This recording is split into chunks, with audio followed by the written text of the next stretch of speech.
life, most of what you see people enjoying, somebody made that sacrifice. If you see roads, if you go to Europe, you go to America, you go to Canada, go to Australia, and see beautiful roads, well laid out cities, their fathers made the sacrifice. When our fathers were consuming our own resources and taking them to put in Swiss bank and put in other countries, and then we established EFCC, ICPC, and other parastatals in order to see how to get it, other nations use their own to build. So as long as our present generation are not ready to make sacrifice, our youth have nothing to stand on. They are seeing it. That's why one of the things that is provoking the rebelliousness of youths. They have seen that their fathers are squanderers. They have seen that those who have a privilege of laying foundation for the future are consuming both their own and the one of the next generation. If you are a true father, you will know what sacrifice means. I've been privileged to be a father and to give birth to children who are already adults. So I know what it is when we're talking about sacrifice. Do you know what it is? In order to step down what you desire, in order for someone else to go forward. That's sacrifice. And then when we bring it to the kingdom sacrifice is not just giving. It's about having a revelation.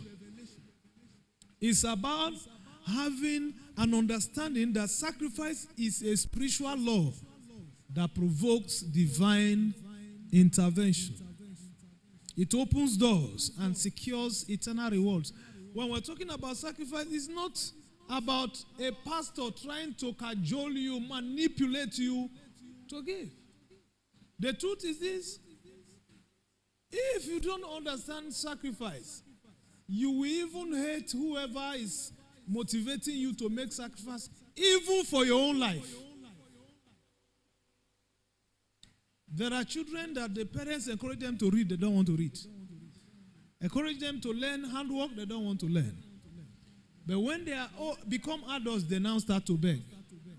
So when we are talking about sacrifice, it's not all about others. It also involves the sacrifice you make for your own self to make your tomorrow better. Because if you are somebody that you cannot deny yourself of present pleasure, the glory that you should have in the future, you will not be able to enter it.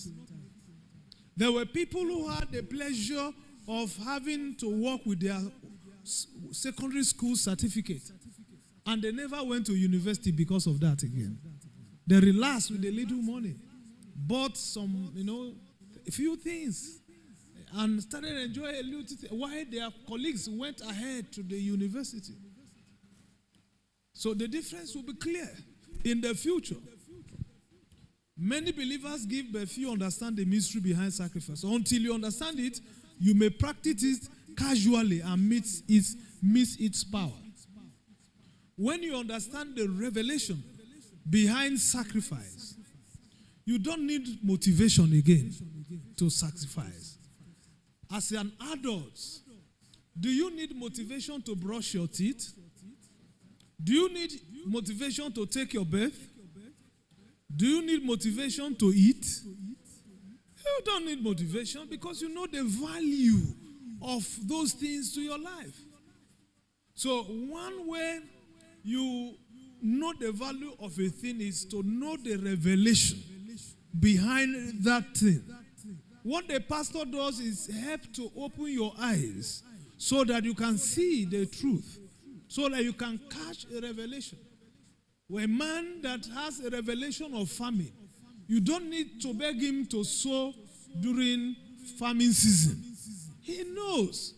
And one of the reasons why some people are weak in sacrifice is they have not developed themselves with a consistent pattern of giving, of sacrifice, and then see the result. You see, anything you have experimented, apart from doing something by faith, when you have done something as a practical, and you have seen the result, you no longer need motivation. The practical will convince you that this thing you are doing, this is the result that will come out of it. A person that gives 100,000 as a sacrifice and a person that gives 2 million as sacrifice can't receive the same harvest. Hallelujah. So kingdom sacrifice is understood by revelation. Because if you don't understand the revelation behind kingdom sacrifice, anytime they start talking about giving, you will be allergic to it. Anytime they talk about sacrifice, you will feel, oh, they want to take our money. Now, sacrifice is not just about money. There are many things that we can sacrifice for the kingdom. Many. One of it is our time. Another is the talents, the gifts God has given to us. God can give you an ability that you do not make it available for his work. You are not ready for the sacrifice. For instance, you have a voice, a sweet and melodious voice that when you sing, people are moved. And yet, because you can't make the sacrifice to attend choir, you can't make the sacrifice to sing and get to the studio and bring out a song, then that gift is shut up within you. So without sacrifice, you cannot even release the grace of God upon your life. Whatever God called you to do on this earth, the release of that will require sacrifice. Anything God calls you to do, it will require sacrifice.